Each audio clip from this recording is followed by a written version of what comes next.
They chained obese girl to tree as sacrifice. Mountain man cut her free, claimed her. The iron shackles bit into her wrists, cold and unforgiving against her already numb skin. Clara Brennan hung suspended against the ancient oak tree, her feet barely touching the frozen ground, her body trembling not just from the November cold, but from the raw terror coursing through her veins. The chains rattled with each shallow breath she took, a metallic symphony accompanying her silent prayers. Behind her, the voices of her father and the town elders faded into the distance, their footsteps crunching through the snow-covered forest floor as they abandoned her to whatever fate awaited in these cursed mountains. She had known this moment was coming.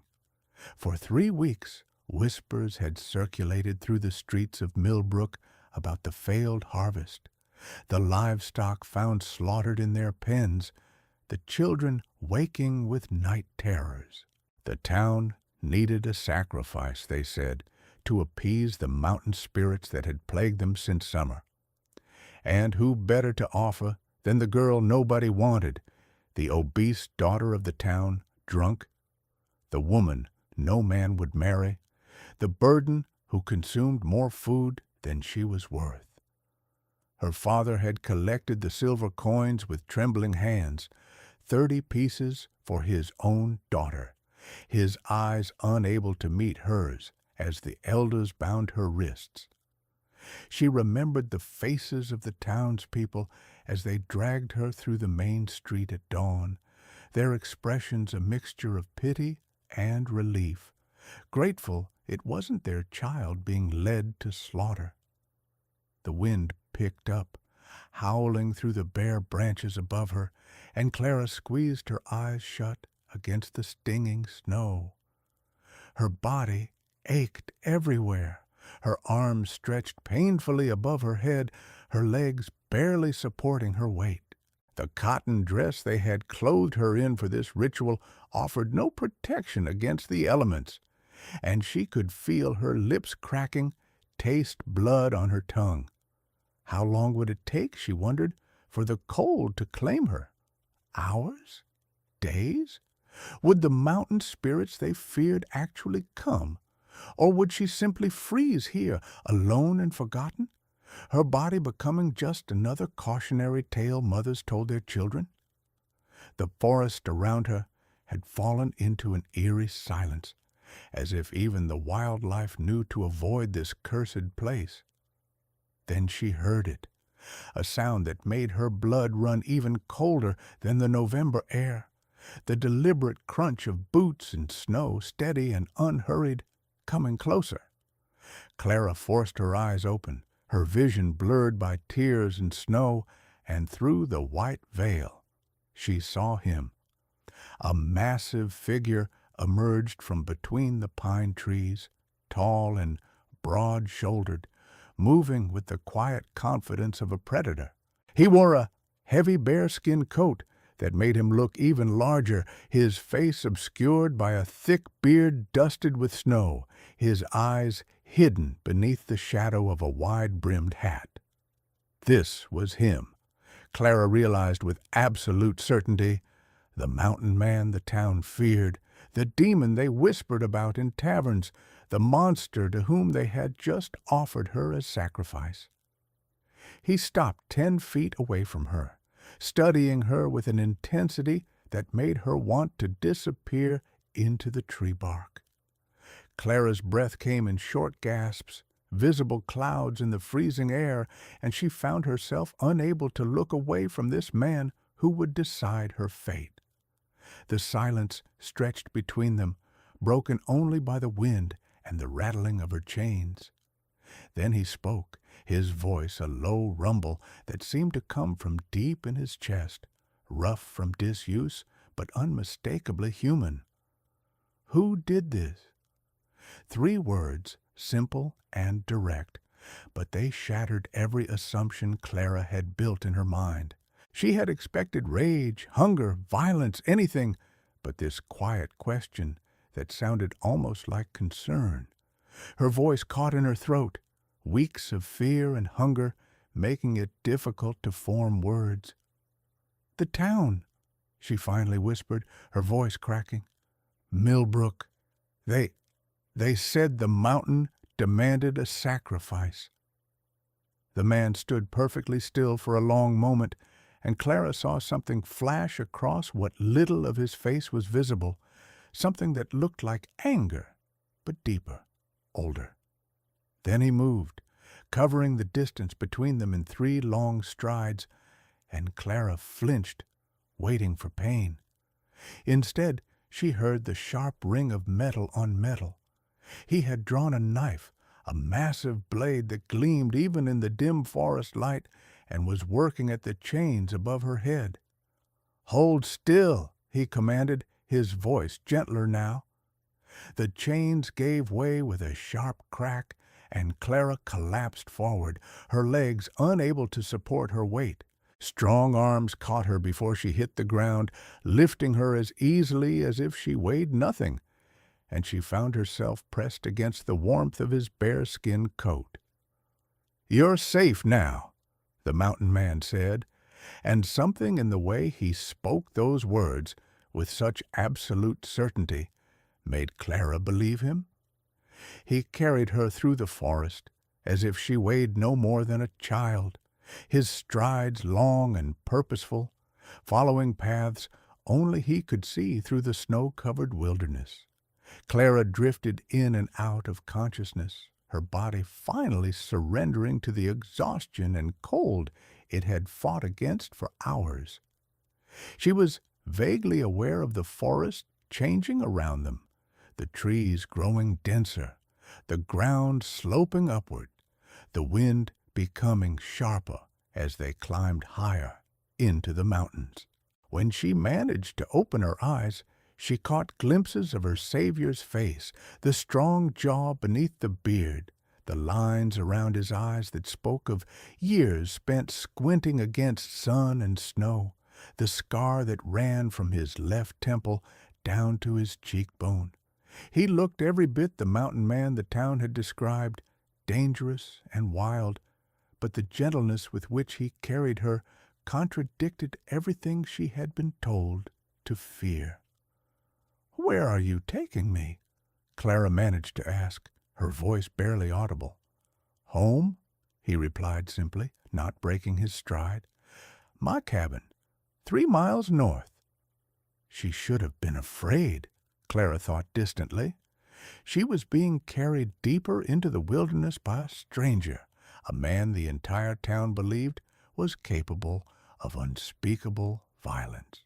But fear required energy she no longer possessed, and something in his steady presence, the care with which he adjusted his grip to keep her comfortable, suggested she was safer in these arms than she had ever been in her father's house. The journey continued as afternoon light began to fade, the forest growing darker, but the man never hesitating, never stumbling. Clara felt herself slipping away again, her body demanding rest, and this time she didn't fight it. As consciousness faded, she heard him speak again, so softly she almost missed it. "Nobody chains another human being and calls it righteousness," he said, and there was such conviction in those words, such barely contained rage at what had been done to her, that Clara felt something crack inside her chest. When was the last time someone had been angry on her behalf? When had anyone ever suggested that what happened to her was wrong? Darkness claimed her, but for the first time in months, it felt like mercy rather than punishment. The cabin materialized out of the twilight like something from a dream, solid and real, where everything else had become uncertain.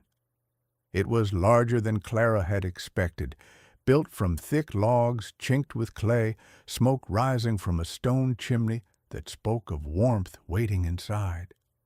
The mountain man kicked the door open with practiced ease, carrying her across the threshold into a single large room that was surprisingly clean and well organized. A fire crackled in the stone fireplace, casting dancing shadows across rough-hewn furniture, a sturdy table, 2 chairs, shelves lined with books and supplies, a large bed in the far corner piled with furs and blankets. He carried her to the bed and laid her down with surprising gentleness, immediately pulling the furs up around her shivering form. Clara watched through heavy eyelids as he moved around the cabin with efficient purpose, adding wood to the fire, filling a kettle with water from a barrel, pulling dried herbs from one of his shelves. His movements were economical, practiced, the actions of a man who had lived alone for a long time and learned to care for himself. "You need warmth and food," he said, not looking at her as he worked. "Then sleep. We'll talk in the morning." Clara wanted to argue, wanted to demand answers, wanted to understand what was happening, but her body had other priorities. The warmth of the fire was seeping into her bones. The soft furs surrounding her felt like heaven after the brutal cold, and the simple fact that she was alive, safe, dry, overwhelmed every other concern. She watched him prepare tea from the herbs, his large hands surprisingly deft as he measured and mixed. When he brought her the cup, he helped her sit up, supporting her back with one arm while holding the cup to her lips with the other. The tea was bitter, but warming, spreading heat through her chest and stomach. "Drink it all," he instructed. "It'll help with the cold sickness." Clara obeyed, too exhausted to do anything else, and when the cup was empty, he lowered her back to the pillows. He pulled a chair close to the bed and sat down, finally removing his hat, and Clara got her first clear look at his face. He was younger than she had thought, perhaps 35, with sharp features softened slightly by the thick beard. His eyes were gray-blue, the color of winter sky, and they regarded her with an expression she couldn't quite decipher, concern mixed with something darker, something that looked like old pain. "I'm Nathaniel," he said finally, "Nathaniel Cross. This is my land, my home. You're safe here." Clara nodded, finding her voice. Clara Brennan." "Well, Clara Brennan," Nathaniel said, and there was something almost gentle in the way he spoke her name. "You should know that nobody from that town will come for you here. They're too afraid of these mountains, too afraid of me. Whatever they told you about why they chained you to that tree, it was lies. There are no mountain spirits demanding sacrifice. There's just me, and I don't demand anything except to be left alone."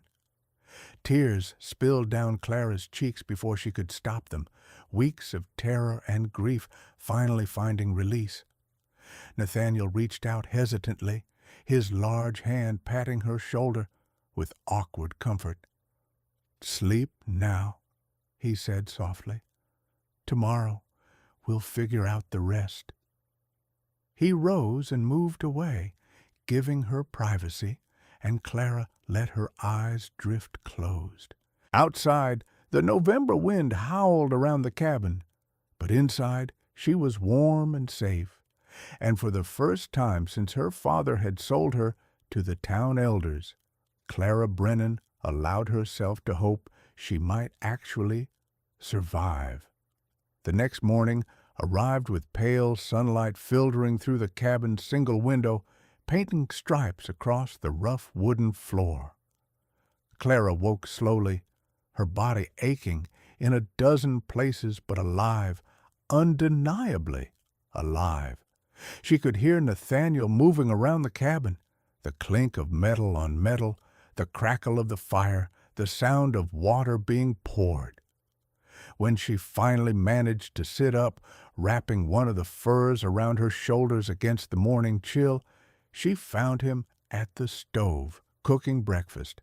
The smell of frying bacon and cornbread made her stomach clench with hunger.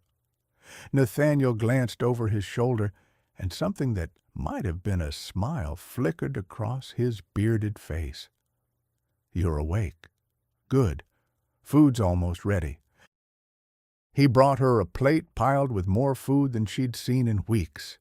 Bacon and cornbread and eggs from chickens she could hear clucking outside, and a cup of strong black coffee. Clara stared at the plate, then up at him, confusion and suspicion warring in her chest. "Why are you doing this?" she asked quietly. Nathaniel settled into the chair across from her, his own plate in hand. "Because you're hungry," he said simply, as if it were the most obvious thing in the world. "And because what they did to you was evil, and I'll be damned if I participate in it by letting you starve." Clara picked up her fork with trembling hands and began to eat, and Nathaniel did the same, the silence between them comfortable rather than tense. Over the next weeks, a routine established itself, unexpected and fragile, but real. Nathaniel showed Clara around his property, the chicken coop where a dozen hens scratched and pecked, the small barn that housed 2 horses and a milk cow, the creek that ran cold and clear down from the mountain, the vegetable garden now dormant for winter, but clearly well tended. He had built something impressive here, Clara realized, a completely self-sufficient homestead carved out of the wilderness through sheer determination and skill. He gave her tasks, small at first, gathering eggs, drawing water, helping prepare meals, and Clara threw herself into the work with desperate intensity. She needed to prove she wasn't useless, that she was worth the food she ate, the space she occupied, the kindness he showed her.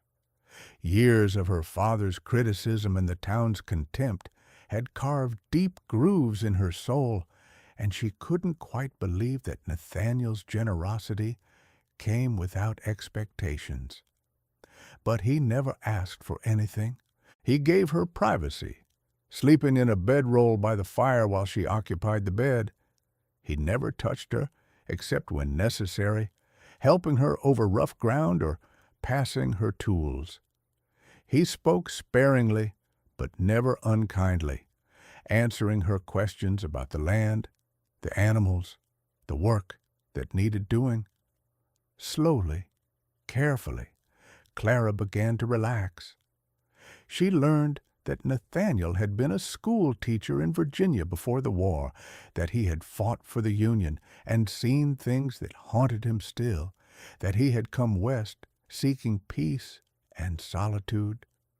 He had built this cabin with his own hands 5 years ago, had never married, had no desire to return to civilization. "The town thinks you're dangerous," Clara said one evening as they sat by the fire, she mending one of his shirts while he carved a new handle for an axe. Nathaniel's hand stilled for a moment.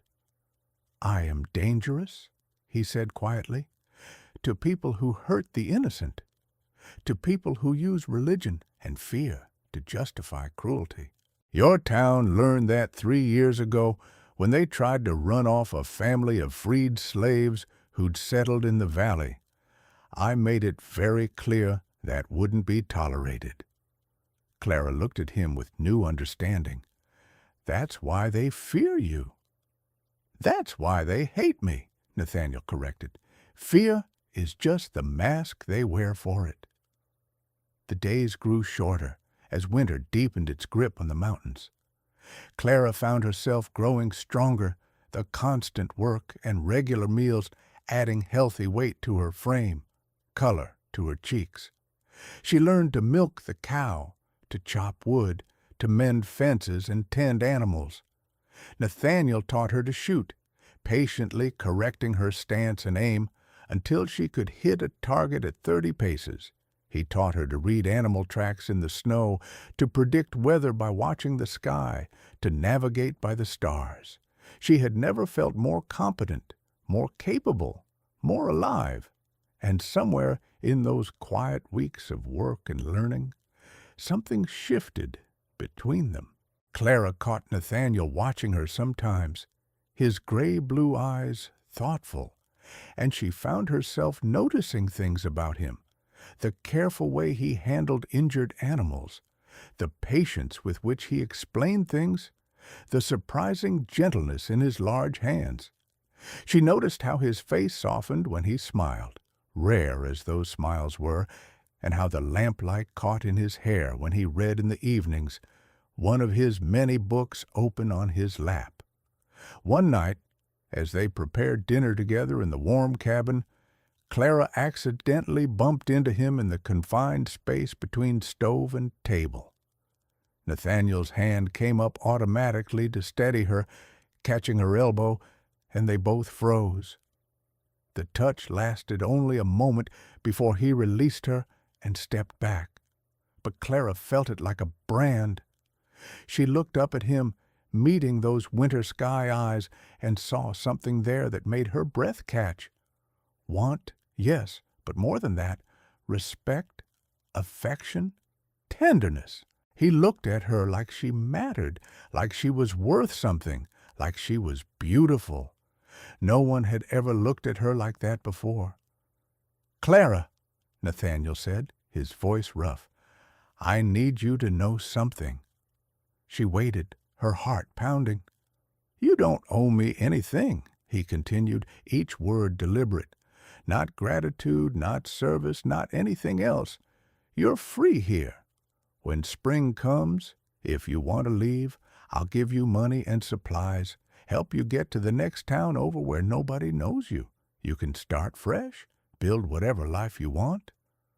Clara felt tears prickling at her eyes. "And if I don't want to leave?" The question hung in the air between them, heavy with meaning. Nathaniel's expression softened. "Then you stay," he said simply, "for as long as you want. This can be your home, too, if you'll have it." Clara nodded, not trusting herself to speak, and turned back to the stove before he could see her crying. But their fragile peace was shattered on a bitter December morning when Clara went to fetch water from the creek and found 3 men waiting by the barn. She recognized them immediately: Sheriff Granger from Millbrook, her father, and Pastor Whitmore, who had blessed her before they chained her to the tree. Ice flooded her veins as they turned to look at her, their expressions a mixture of shock and something darker. "Clara," her father breathed, taking a stumbling step forward. "You're alive!" Sheriff Granger recovered first, his hand moving to rest on the pistol at his hip. "Miss Brennan, you need to come back to town. Your father's been beside himself with worry." Lies, Clara thought, anger rising hot in her chest. Her father had sold her, had watched them chain her to that tree, had taken his silver coins and walked away. "I'm not going anywhere," she said, proud when her voice didn't shake. Pastor Whitmore stepped forward, his face arranged in an expression of pious concern. "Child, you don't understand what's happened. That man has bewitched you, filled your head with lies. You're in terrible danger here." "The only danger I was ever in came from your town," Clara said, her voice growing stronger. "You chained me to a tree to die. You called it sacrifice and righteousness, but it was murder." "We thought the mountain spirits demanded it," her father said weakly. "The crops failed, the livestock died. We had no choice." "There are no mountain spirits," a new voice cut in, deep and cold. Nathaniel had emerged from the cabin, and even at this distance Clara could see the barely controlled rage in every line of his body. "There's just disease and drought and bad luck. But you wanted something to blame, someone to punish, so you chose the girl nobody would miss." He crossed the yard in long strides, positioning himself between Clara and the three men.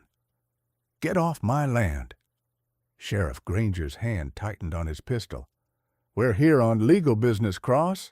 Clara Brennan is a citizen of Millbrook, under her father's authority until she's wed. She needs to come home." "She has no home in your town," Nathaniel said, his voice deadly quiet.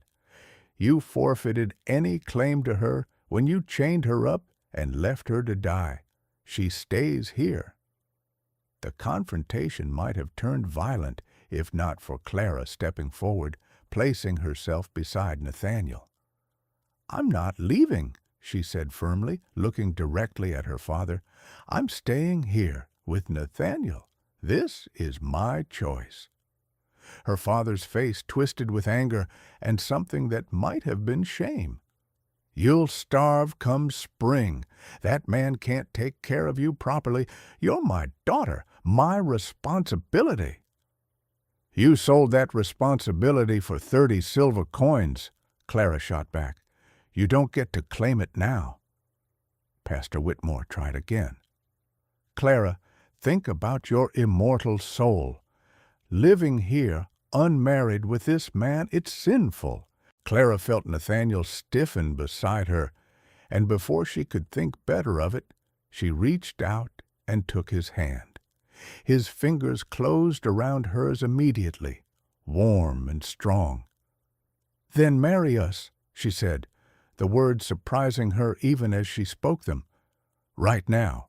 You're a pastor. You have that authority. Marry us, and there's no sin, no legal claim, nothing." She felt Nathaniel's gaze snap to her, felt the question in the way his hand tightened on hers, and she looked up at him. "If you'll have me," she added softly, "just for him." Something profound shifted in his expression, and he nodded once. "I'll have you," he said, his voice rough with emotion. "If you're sure." "I'm sure." The three men from Millbrook stood frozen, clearly not having expected this turn. Sheriff Granger looked at Pastor Whitmore, who shifted uncomfortably. "This isn't proper," the pastor protested weakly. "There should be banns read, witnesses, time for consideration." "You chained her to a tree and left her to freeze," Nathaniel said coldly. "You don't get to lecture anyone about what's proper. Either marry us now or leave my land and don't come back. But understand this, she's under my protection now.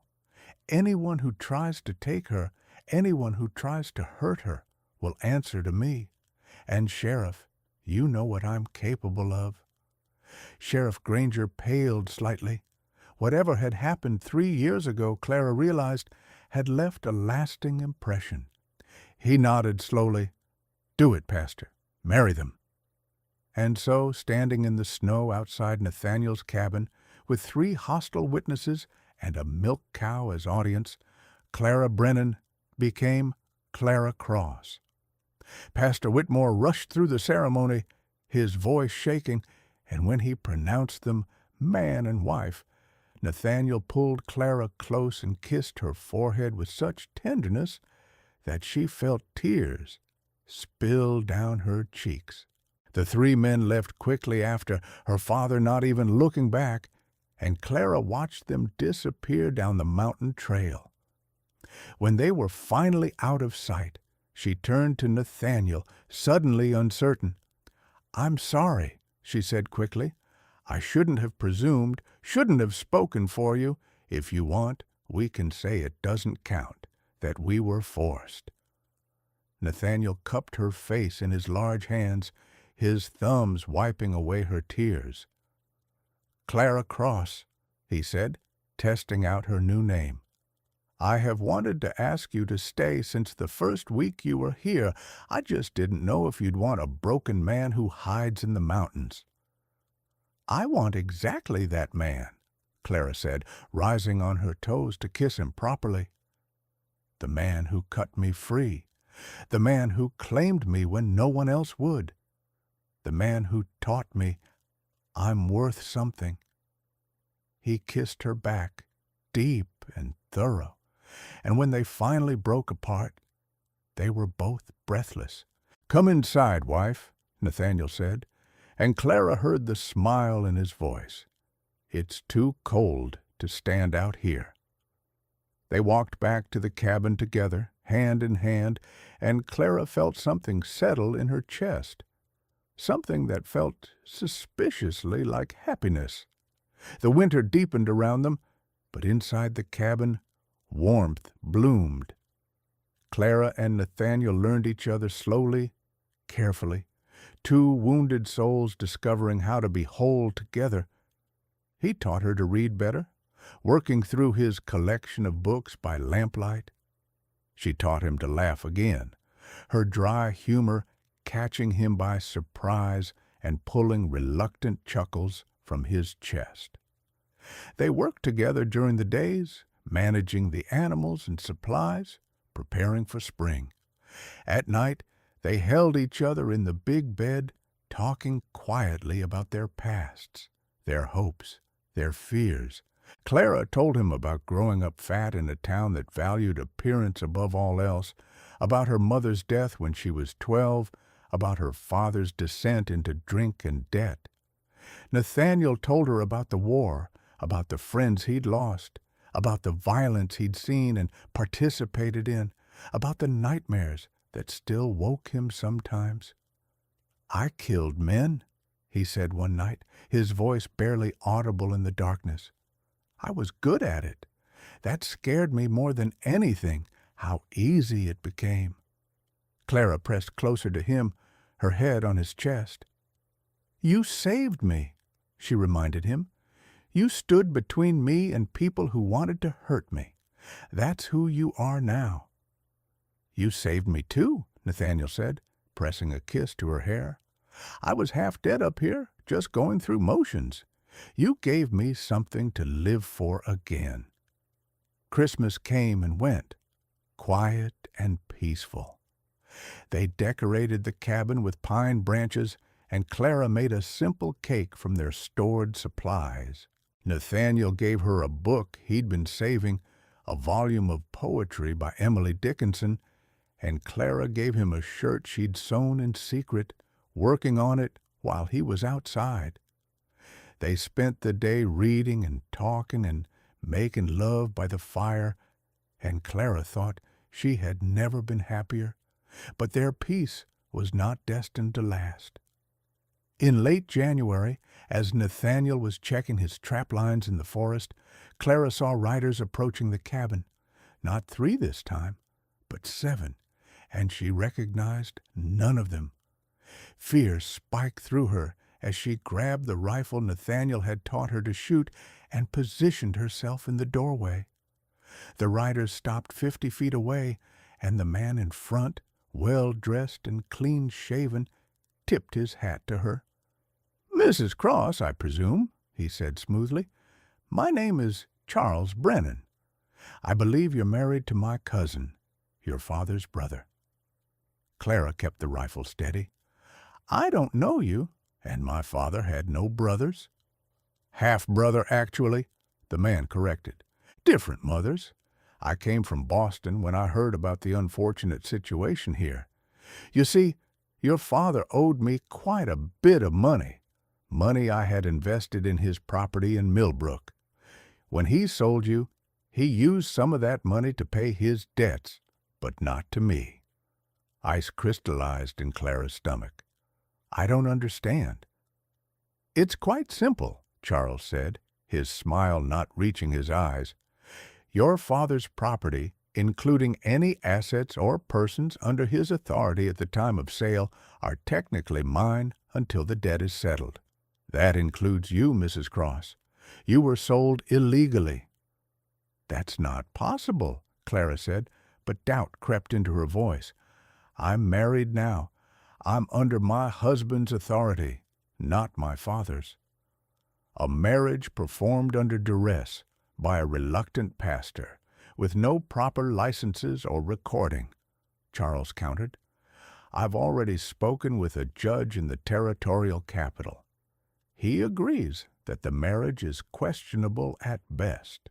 Now, you can come with me peacefully, and we'll sort this out through proper legal channels, or we can do this the hard way." Clara's hands tightened on the rifle, her mind racing. 7 men, all armed, and her husband somewhere in the forest, unaware of the danger. She could shoot 1, maybe 2 before they reached her. But then what? The sound of a gun would alert Nathaniel, bring him running into an ambush. Before she could decide, a familiar voice called out from the tree line. Nobody moves. Nathaniel emerged from the forest, his own rifle trained on the riders, and Clara nearly sobbed with relief. He must have seen them coming, circled around through the trees. His face was cold with fury as he approached. "Get off my land, all of you." Charles held up his hands in a placating gesture. "Mr. Cross, I'm simply here to resolve a legal matter. Your marriage to this woman may not be valid, and her father's debts give me certain claims." "I don't care about your claims," Nathaniel said flatly. "She's my wife. She stays with me. If you have a legal dispute, take it up with a real court, not some corrupt judge you've bought. But you won't take her." "I have 7 men," Charles pointed out. "You have 1 rifle." "1 rifle, yes," Nathaniel agreed. "But I'm a very good shot, and you're the closest target. Are you willing to die for your cousin's debt?" The standoff stretched, tension thick in the cold air. Clara watched from the doorway, her rifle still raised, her heart pounding so hard she thought it might burst. Then one of the other riders, a younger man, spoke up. "This isn't what we signed on for, Mr. Brennan. You said we were collecting a debt, not kidnapping a married woman." "She's not legally married," Charles snapped. "The hell she isn't," the young man countered. "I see a woman defending her home and a man defending his wife. That's married enough for me. I'm out." He wheeled his horse around and headed back down the trail. 2 others followed, and suddenly Charles only had 4 men to Nathaniel's 2 rifles. The math had changed, and everyone knew it. Charles's face reddened with anger. "This isn't over, Cross. I'll be back with the law." "You do that," Nathaniel said. "Bring the territorial marshal if you want. Bring the governor. Bring anyone with actual authority instead of bought judges and hired guns. We'll be waiting." Charles and his remaining men left, but Clara knew he wasn't bluffing. This wasn't over. That night, Clara and Nathaniel sat by the fire planning. "We need proof the marriage is legal," Clara said. "Real documentation, filed with the territorial office." Nathaniel nodded. "I'll ride to the capital tomorrow. It's a week there and back. But if I can get the papers properly filed, his claims won't matter." "I'm coming with you," Clara said firmly. "No, it's too dangerous. And somebody needs to watch the homestead." They argued about it for hours, but eventually Clara conceded. Nathaniel would go, move fast, get the papers filed, and return.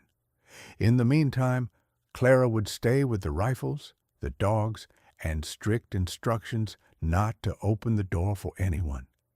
He left at dawn, and Clara watched him go with her heart in her throat. The next week was the longest of her life.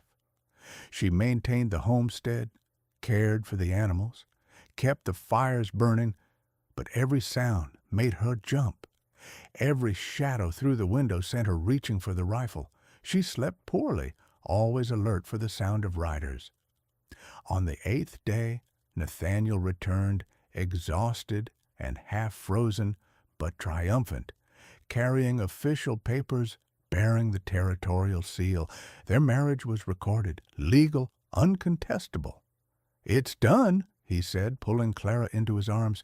"You're mine in every way that matters, legally and in truth."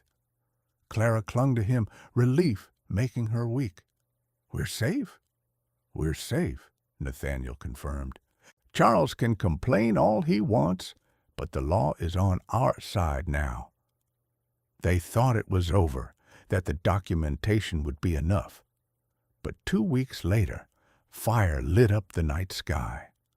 Clara woke to the smell of smoke, and Nathaniel shouting, pulling her from bed. The barn was ablaze, flames reaching toward the black sky, the animals screaming. They ran outside in their nightclothes, Nathaniel racing to free the horses while Clara grabbed buckets. They fought the fire for hours, joined eventually by neighbors from the valley below who saw the flames. By dawn, they had saved the cabin and most of the animals, but the barn was gone, reduced to smoking wreckage. In the ashes, they found a piece of paper weighted down with a rock. The message was simple: leave, or next time it's the cabin with you inside. Sheriff Granger rode up that afternoon, took statements, examined the scene. He looked uncomfortable as he spoke to Nathaniel. "I can't prove it was Brennan, but we both know it was. The territorial marshal is coming next week for another matter. I can ask him to investigate." "Will he?" Nathaniel asked. Granger shrugged. "Maybe, if you're lucky. But Cross, you've made powerful enemies. Brennan has money, connections. You're just a mountain man with a wife they think you stole. The odds aren't in your favor." "Then we'll change the odds," Clara said, surprising both men. She had been thinking all morning, pieces falling into place. "Sheriff, you said the marshal is coming next week. What if it's not just us accusing Brennan? What if there are others?" Granger frowned. "What others?" "The freed slave family from 3 years ago," Clara said, looking at Nathaniel. "The ones the town tried to run off. Where are they now?" Understanding dawned in Nathaniel's eyes. "They're in the next valley. The Washingtons. They have a farm. And if Brennan is working with people in Millbrook, people who wanted them gone too," Clara continued. "Maybe he's been threatening them as well. Maybe we're not the only ones he's trying to drive out." It took 3 days, but they rode to the Washington farm and found Clara's suspicions correct. The Washingtons had been dealing with accidents for months: poisoned wells, cut fences, stolen livestock. They had been too afraid to report it, knowing the sheriff's office in Millbrook wouldn't help. But with the territorial marshal coming, with Nathaniel and Clara willing to stand with them, they agreed to make formal complaints. When the marshal arrived the following week, he found not one isolated incident, but a pattern of harassment and violence targeting anyone who didn't fit Millbrook's narrow standards. The investigation expanded, and Charles Brennan found himself under scrutiny. It wasn't quick, and it wasn't easy, but slowly the law started to work. Charles was charged with arson and criminal threatening. Clara's father was charged as an accessory. Pastor Whitmore was removed from his position for performing an improper ceremony, though he avoided criminal charges. The trial happened in early spring, just as the snow was melting from the high peaks. Clara and Nathaniel rode to the territorial capital and testified about everything: the false sacrifice, the chains, the fire, the threats. The Washington family testified about their harassment. Others came forward, too, people from Millbrook and the surrounding settlements who had been victims of the town's self-righteous cruelty. The jury deliberated for 2 days and found Charles Brennan guilty on all counts. He was sentenced to 5 years in territorial prison. Clara's father was given 2 years. Standing on the courthouse steps afterward, Clara felt something loosen in her chest that had been tight for as long as she could remember. Nathaniel put his arm around her shoulders, and she leaned into his warmth. "It's over?" she said wonderingly. "Not quite," Nathaniel replied, and there was something in his voice that made her look up at him. He pulled a small box from his pocket and opened it, revealing a simple gold band.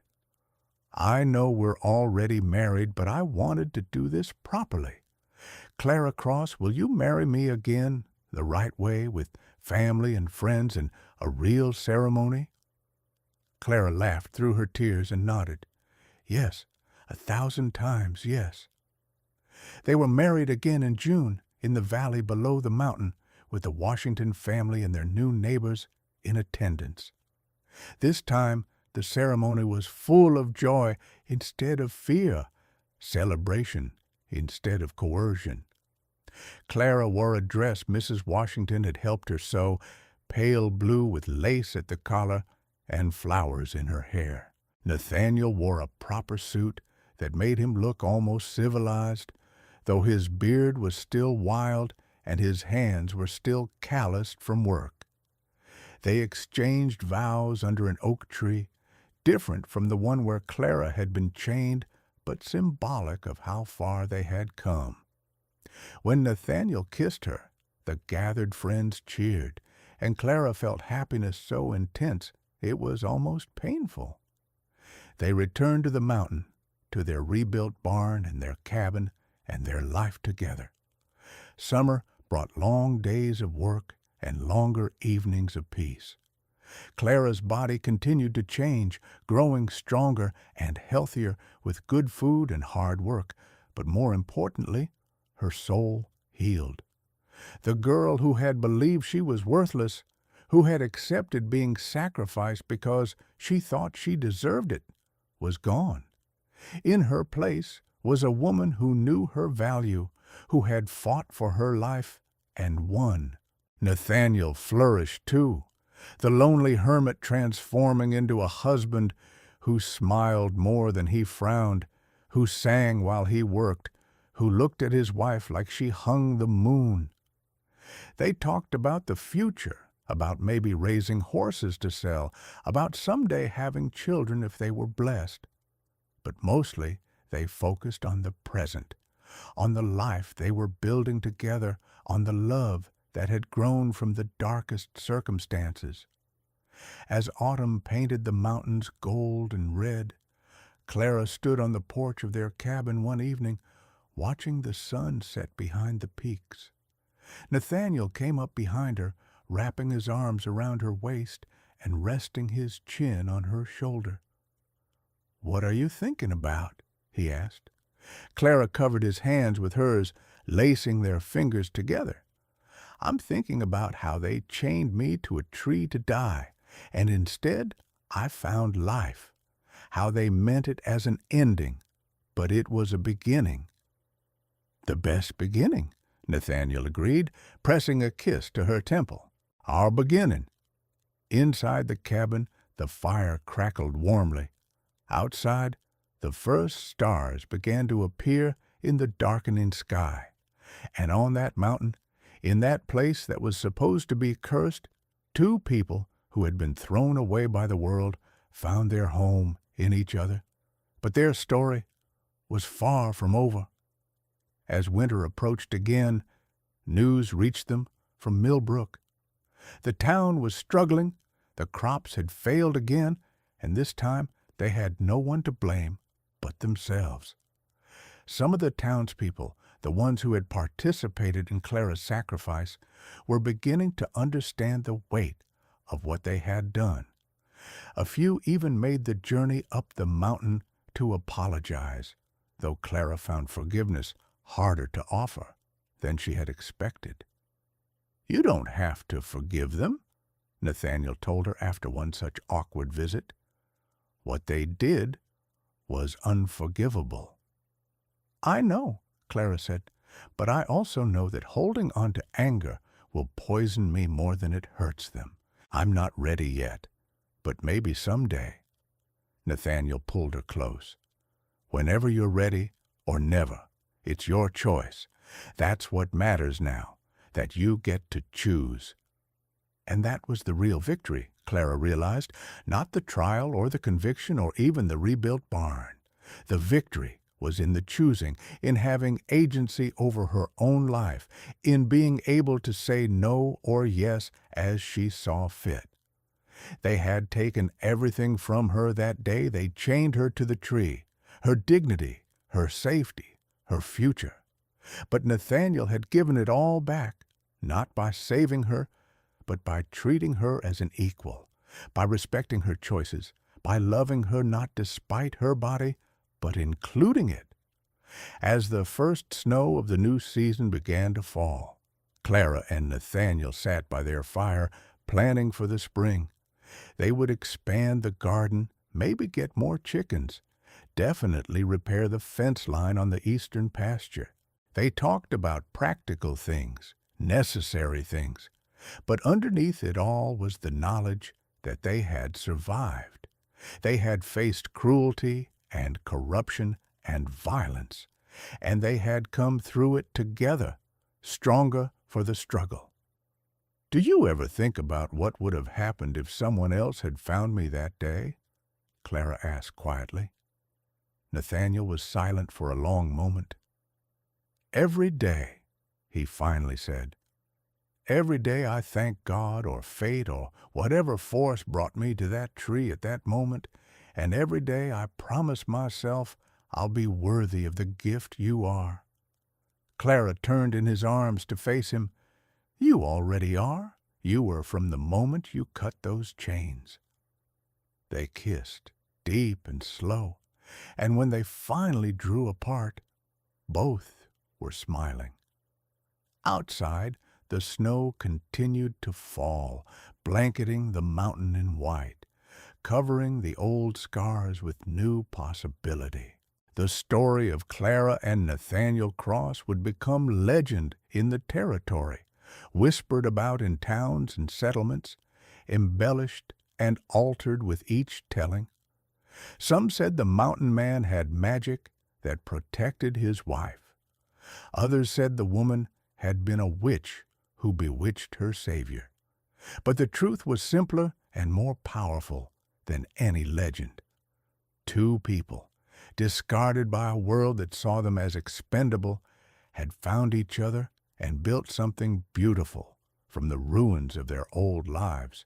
They had faced down corruption and violence with courage and love, and they had proven that home is not a place but a person, that family is not blood but choice, that redemption is possible even in the darkest circumstances.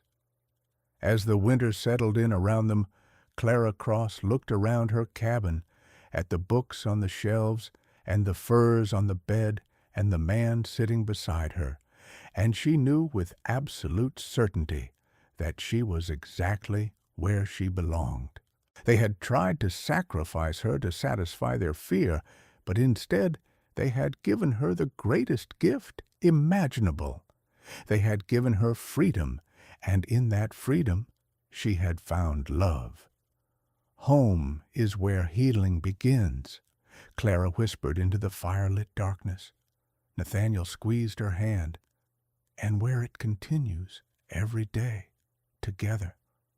The fire crackled, the snow fell, and two souls who had been broken found themselves made whole. Their story was not ending, but beginning, unfolding season by season, choice by choice, kiss by kiss. And that, Clara thought as she drifted to sleep in her husband's arms, was the truest magic of all.